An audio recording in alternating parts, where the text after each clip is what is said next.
to Charter School Marketplace.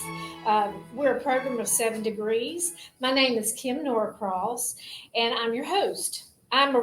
This is School Choice Week, and I'm a retired founder of a charter school, so I'm happy to be here today. I'm also on the board here at Cardinal Academy, and this is a wonderful school. We're looking forward to doing a tour a little bit later. It's a Charter Schools USA school. So today I am honored and privileged to interview Catherine Truitt, the State Superintendent of Education for North Carolina. She's the only state elected Republican female currently in office. She's the mother of 3 and a Navy wife. Before her superintendent stint, she was a teacher, turnaround coach, ed policy advisor to Governor McCrory, the vice president of pre-K-12 outreach of UNC system offices, and the chancellor of North Carolina Western Governors School. She is a big defender of school choice and believes every child deserves to be in a school that meets their needs. And she wants parents' voices heard. And so we really want to make sure that that happens for you. The first ever statewide parent advisory council was created by her for public education, and that created a voice for homeschoolers, private schools, and public schools. Her priorities after the pandemic were to get kids back to school, early literacy working with the General Assembly to secure $50 million to retain K-5 teachers in science of reading using phonics-based program, and the state is benefiting from that, so I hear. Yes. So that's great. We're looking forward in the future, she's looking forward to working with workforce and ensuring students will be productive citizens, which is the goal for all educators. So Catherine is excited to work with the General Assembly, pushing these initiatives to accomplish the goals. And with that, I welcome North Carolina Superintendent Catherine Truitt. Thank you so much, Kim. That was a lovely introduction. Well, thank you. We're so happy to have you here today. And I know you work very hard for the state of North Carolina, and we appreciate everything that you do. Thank you. As a state superintendent, you oversee all of public education in North Carolina. And many people still don't realize that charter schools are public schools. Why do you think that is? Well, I think there's a lot of rhetoric and negative talk about school choice in general coming from some in our state, and that public charter schools get wrapped up unnecessarily and inaccurately in that negative rhetoric. Yeah. I think that anytime anybody sees something that has to do with choice in education, they assume it's private. But as you said, charter schools in North Carolina are public schools. Very public. And I know it well. I haven't been in one for 25 years. Exactly. And it's just amazing to me that we have not disseminated that message better. So hopefully as time goes on, people will learn more and more that they are public schools. That's right. With all the regulations and That's all right. the requirements that need to be met for kids. So this is School Choice Week. What are your thoughts on students having access to options other than public school? Well, you said it in your introduction. I believe that every child should have the education that's right for them. But we know that we have a system that assigns students to a base school solely based on zip code. And even if that base school is a wonderful public school, it doesn't guarantee that that is the best school for that child. So that means that we need to create systems that allow for parents to choose what is the best option for their child. And that is where school choice comes in. So it's really so simple to me, Kim. We all want what's best for a child. No one cares more about a child than that child's parents. And that child's parents should be able to choose where their child goes to school. I agree 100%. It's a lot like choosing a doctor.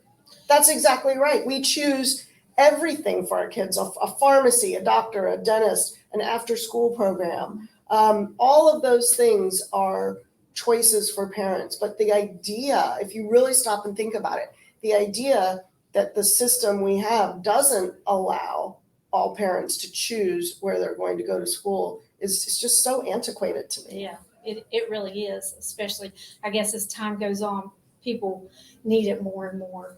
Well, they do. And I'll say also that while nationwide, 85% of parents surveyed will say, I love my neighborhood public school. Those same 85% of parents will also say, I support school choice, because it's natural for people to want choice. Right, absolutely. Everybody likes their freedom. That's right. So what are your goals for public school students in the coming years?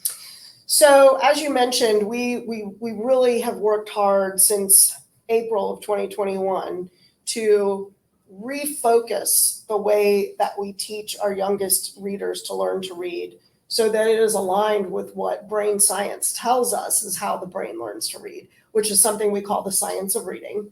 And that huge investment financially in dollars, but also an investment of time from our teachers in taking this very intensive training on a phonics-based approach to learning to read, is something that we now need to extend to our middle grades teachers. We need for our middle grades teachers to have access to a professional development that is specific to adolescent readers.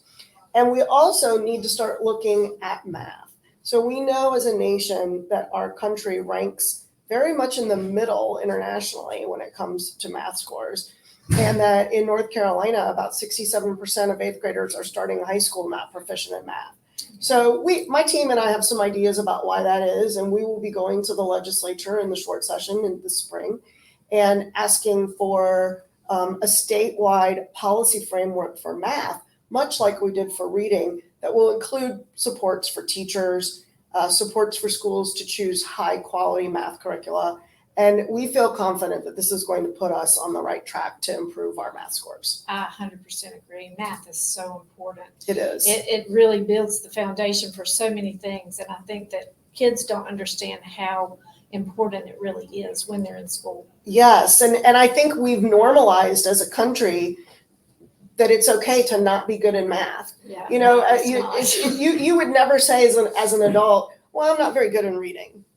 But lots of adults say, oh, myself included, I'm not very good at math. We can't do that. Yeah, I agree 100%. Yeah. So what are your main priorities as state superintendent? Well, I would say that if I had to just put an umbrella on it and say, this is my main priority, it would be to improve the system that we have. We have this system that is very decentralized, has a lot of elements of local control. And I am in favor of local control generally, because all communities are different and communities know how best to serve the students that they serve. But I think that things like the way we grade schools, for example, we grade schools solely based on end of grade, high stakes, one and done testing that occurs on one day of the year. Yeah. And I think that we need to evaluate schools differently. I think we should always be transparent about how students are performing in reading and math, but there need to be other things as well that we are evaluating schools on. I 100% agree, because a snapshot does not tell you everything. That's exactly right. Very well said. Yeah, that snapshot does not tell you everything. It does not. So what impact do you think all of the options will have on public education? Well, we've already seen so much gain in our early reading scores. And I think that there are, as we look to try and recover from the pandemic, we've seen 2 consecutive years of gains academically coming out of the pandemic. But I think choice is something that really, really surfaced during the pandemic, because so many of our schools were closed. And we saw a lot of schools, including our Charter USA schools network in North Carolina, open their doors to bring in more students whose neighborhood schools were closed. And I think that choice became even more important during the pandemic.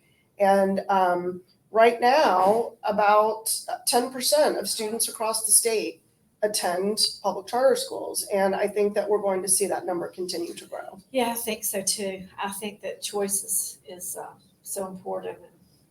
I think charter schools are just going to grow. Yeah, we have lots of options. Yeah, and lots of charter schools have waiting lists. So we are absolutely looking to that growth. And also, we're looking to our charter schools to continue to be innovative and to share that innovation with other schools. And we also have traditional public schools that are looking to have charter-like flexibilities, and we want to study those flexibilities and show how the flexibilities that charter schools have impact student outcomes positively. And I do believe it does. Yeah. So my DAR decided to do a project on the Constitution back in the fall. So we went to the school that I founded 25 years ago. Phoenix Academy, right? Yes, yes. And I went in and taught the Constitution. And I could see that the kids were just thrilled. Are there any programs in North Carolina that help to push that on? Well, freedom's so important right now with it everything going on is. in the world. It is, and I think a lot of our young people don't understand how radical the Constitution was when during its time, and still is in many instances. So we do have a required course for graduation in North Carolina called the Founding Principles, and that course leads us up to the time of George Washington. And then students take American history, and they are required to learn about the Constitution in that Founding Principles course and then in American history. I think that I love when I hear about local civic organizations that are really interested in working with schools to make sure that kids have access to hard copies of the Constitution. And I know that when I was a high school English teacher, and I taught American literature, I always included studying the language of the Constitution in my lesson plans. Yeah, it's very important. Yeah. So anything that we can do to get constitutions in the hands of kids is extremely important to teach them and help them understand what it really is. And what Absolutely. it means. Yeah. Absolutely. Well, thank you so much for being with us today. And I just so enjoyed talking to you and meeting you. And I wish you the best and hope everything is great. Well, thank you, Kim. I appreciate the great questions, and thank you for your continued service to charter schools, even though you're retired. That's very admirable. Thank you very much. I appreciate it. Absolutely.